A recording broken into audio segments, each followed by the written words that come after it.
je vous parle de cette gourde à l'occasion. Mais c'est pas le sujet, donc j'y reviendrai à un autre moment.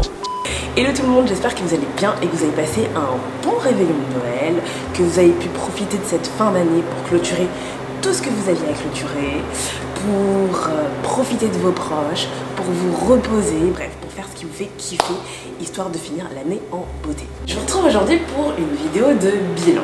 Alors c'est hyper important de le faire parce que, comme chaque année, à chaque début d'année, tout le monde prend des résolutions. Oh là là, j'aimerais perdre tant de kilos, j'aimerais faire tel chiffre d'affaires, j'aimerais effectuer tel voyage, donc tu me dis plein de trucs que tu aimerais bien faire. Tu prends une feuille de papier et un stylo et tu vas noter toutes tes résolutions. Donc je me suis acheté un cahier et j'ai noté tous les objectifs de l'année, tout ce que j'avais envie de concrétiser cette année à venir. J'ai envie de perdre du poids, plutôt de me remettre en forme parce que franchement j'ai grave abusé. Les fast-food cette année c'était abusé de ouf, mais du coup j'ai envie de manger sainement, de faire du sport, de me muscler, franchement d'adopter un mode de vie beaucoup plus sain. Donc ça fait partie de mes objectifs. J'ai envie d'économiser également parce que voilà, quand on se lance dans l'entrepreneuriat, les premières années on a parfois la chance de faire une rupture conventionnelle et donc d'avoir le chômage. Moi le chômage c'est fini, donc du coup il faut que je fasse plus attention à mes dépenses si j'ai envie de me faire plaisir et de faire les voyages que j'ai envie d'effectuer, parce que cette année j'ai envie de me faire des voyages un peu sympas. J'ai envie d'atteindre un certain chiffre d'affaires pour Omboa, j'ai envie de recruter, enfin voilà. Je me suis vraiment noté toutes les choses que j'avais envie d'accomplir cette année. Et la deuxième étape, c'est de mettre en place un plan d'action pour les réaliser. Et pour mettre en place ce plan d'action, il faut avoir un outil. Donc je suis allée sur internet et notamment sur YouTube parce que je suis une grosse consommatrice de YouTube. Et en fait, j'ai vu que beaucoup de gens faisaient des roadmaps sur Notion. Et j'ai mis en place un Notion qui me permet aujourd'hui de suivre mes objectifs. Donc il y en a principalement 3. C'est des objectifs qui sont liés à self-care, donc du coup à ma santé mentale et physique, dans lequel j'ai mis bien entendu la perte de poids que j'ai envie d'effectuer. Le deuxième point, c'est les finances. J'ai vraiment envie d'assainir mes finances, d'économiser plus d'argent, de gagner plus d'argent, de me faire plaisir. Donc du coup, je l'ai mis parce que c'est un objectif qui est important pour moi. Et le troisième objectif, c'est l'objectif un peu side project. C'est vrai que j'ai tendance à commencer beaucoup de choses, mais vu que je fais plein de trucs en fait, et finalement je fais rien. Donc du coup cette année j'ai décidé de me focaliser sur deux trucs que j'avais envie de faire à côté d'Omboa et de ma vie de tous les jours, et de m'y tenir. Et ces deux trucs, c'est YouTube et TikTok. Allez, maintenant, je vous montre le Notion. Ça, c'est ce à quoi ressemble mon Notion. Alors mon Notion, c'est un mix de plein de templates que j'ai trouvé sur YouTube, templates que j'ai un peu remis à ma sauce et que vous pouvez voir ici. Comme je vous disais, mes objectifs de l'année, ils sont ici, donc sur My 2023 Goals. Et donc du coup il y en a 3, il y a des objectifs liés à la finance, à YouTube, j'aurais dû mettre création de contenu mais je me suis focalisée sur YouTube, et à la santé. En gros la finalité elle se passe on va dire au Q4. Q4 c'est un peu l'équivalent de l'objectif annuel. Donc en Q4 j'aimerais maintenir mon poids à 58 kg, qui est grosso modo le poids que je pesais quand j'étais plus jeune mais pas trop jeune non plus. 10 000 abonnés sur YouTube, alors je me suis enflammée, franchement je me suis enflammée de ouf. parce que je me suis dit autant faire en sorte que les objectifs soient ambitieux. Et c'est vraiment ça qu'il faut que vous puissiez garder en tête. Si vous lancez une entreprise, ça sert à rien de vous dire franchement si je fais 2000 € de chiffre d'affaires c'est un truc de ouf. Non, il faut vous dire ok cette année, première année je me lance, j'ai envie de taper dans les 50 000 € de chiffre d'affaires. Parce que de toute manière, en général, on est un peu en dessous. Donc l'objectif c'est vraiment de te mettre un objectif qui soit ambitieux mais réalisable. Et je trouve que 10 000 abonnés sur YouTube c'est réalisable parce qu'en fait j'ai vu plein de youtubeurs que je suis qui ont connu une croissance sur YouTube importante en un an. Il y en a qui ont même réussi à avoir 100 000 abonnés en un an. Bref, tout ça pour dire que j'ai mis 10 000 abonnés et avoir économisé 6 000 €. C'est un gros challenge parce que je suis plus en CDI dans une grosse boîte du CAC 40, dans un gros fonds d'investissement comme j'ai pu l'être, donc du coup les salaires sont différents, donc ça présuppose faire des choix, moins craquer sur des achats compulsifs, économiser plus, réduire les restos, mais surtout gagner plus. Parce qu'en fait l'intérêt, quand tu as envie d'augmenter comme ça ton patrimoine, c'est bien évidemment de faire des économies, mais ça a une limite, l'objectif c'est de gagner plus d'argent.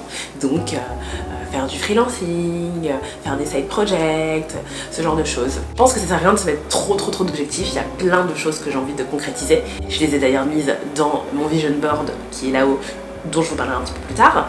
Mais voilà, vous vous mettez entre 10 et 15 objectifs que vous séparez en quarter, donc en trimestre, et puis ce sera très bien.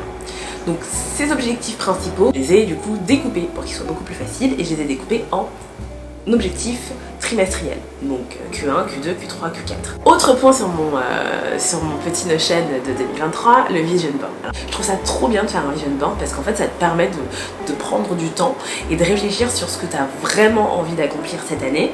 Et en fait, je sais pas, tout ce que tu fais inconsciemment va tendre à t'amener vers cet objectif-là.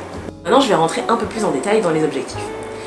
Q1, du coup, j'ai découpé les gros objectifs de l'année en plusieurs objectifs. Et les mini-objectifs, c'est mes top 3 priorités, à savoir avoir économisé 1000 €, ce qui représente à peu près 334 € de côté par mois, avoir atteint 500 abonnés, ce qui représente grosso modo environ 44 abonnés par mois, et peser 66 kg, ce qui présuppose faire plein de trucs, comme par exemple arrêter de se taper des pains au chocolat tous les matins.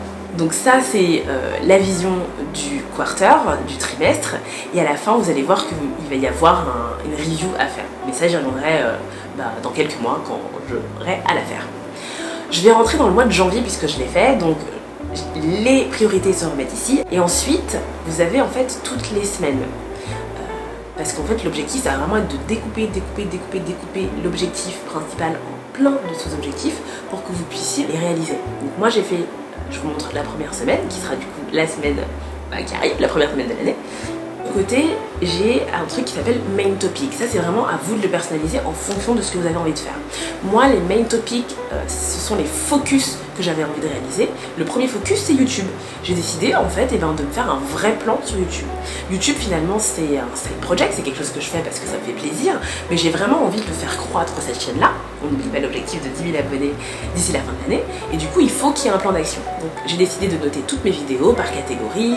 Je note quand est-ce que je vais les poster, où est-ce que je vais les poster, etc.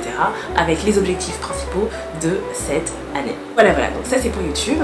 Ensuite, TikTok. Dans mes résolutions de cette année, j'ai envie de faire ce qu'on appelle du journaling. J'ai envie de tenir un journal intime. Ça fait des années que je me dis que j'ai envie de tenir un journal intime. Je l'ai fait à certaines périodes. Je sais que l'année dernière, j'ai tenu un journal pendant à peu près 4 mois. Et en fait, quand je relis ce qui s'est passé pendant 4 mois, c'est ouf. T'as tes états d'âme, t'as comment tu te sentais à ce moment-là, ce que t'as réalisé, et c'est trop bien. Le problème, c'est que tenir un journal intime écrit, ça marche pas pour moi parce que en fait je pense pas souvent le soir à prendre mon stylo, à écrire, en plus c'est contraignant, faut écrire le truc et tout, enfin bref. Du coup je me suis dit que ça allait être un peu compliqué, mais la vidéo c'est assez pratique parce que finalement tu prends ton téléphone et puis soit en fin de journée tu te filmes, soit quand il t'arrive un truc de ouf tu le filmes tout de suite, et je me suis dit que ça peut être hyper chouette d'utiliser ce TikTok là pour faire un espèce de journal intime. Et donc du coup ça va être un peu l'objectif de cette année pour TikTok, ça va être de faire une vidéo par jour, courte, sans prise de tête, sans montage de folie, où en fait je partage un petit peu mon quotidien et comment je vais faire pour devenir la meilleure version de moi-même en 2023. Donc voilà, c'est un peu mon projet qui m'excite de ouf. Du coup je vous mets mon compte TikTok, voilà. Et n'hésitez pas à vous abonner parce que du coup je vais partager 365 vidéos, soit une vidéo par jour sur ma life. Et au pire, il y a que ma mère et moi qui regarderont. Et au mieux, peut-être qu'il y aura d'autres gens aussi, et puis qu'on pourra blablater. Et du coup, j'ai fait un petit planning. Donc il y a déjà quelques vidéos, pas qui sont publiées, parce que l'objectif c'est quand même de publier tous les jours de façon très spontanée, mais qui sont déjà un peu planifiées, parce que il y a des choses qui vont se passer. Voilà, dès qu'il y a un événement, un gros événement, par exemple le 31 janvier, je suis invitée à un énorme événement de networking où il y aura genre grave des big boss, c'est sûr que je vais vous le partager quoi. Donc voilà, dès que je sais que dans mon agenda il y a des choses qui se planifient, et du coup l'objectif c'est de les mettre et de vous les partager. Voilà, je pense que je vous ai tout dit, je vous ai tout montré. Ça y est, maintenant vous savez un petit peu plus à quoi j'ai envie que mon année ressemble. J'ai hâte. Franchement là, le mot c'est j'ai trop trop hâte de commencer, j'ai trop hâte de partager avec vous et j'ai trop hâte de faire le bilan à la fin de l'année pour voir si ça aura fonctionné ou pas, ce qui a marché ou pas, ce qu'on garde, ce qu'on prend, ce qu'on jette. Bon, cette vidéo devient un peu trop longue, donc du coup je vais m'arrêter ici. Si cette vidéo vous a plu, n'hésitez pas à vous abonner, à la liker et à partager aux personnes qui pourraient potentiellement être intéressées. Et ben je finirai cette vidéo en vous souhaitant une très belle et heureuse année 2023. Bonne année!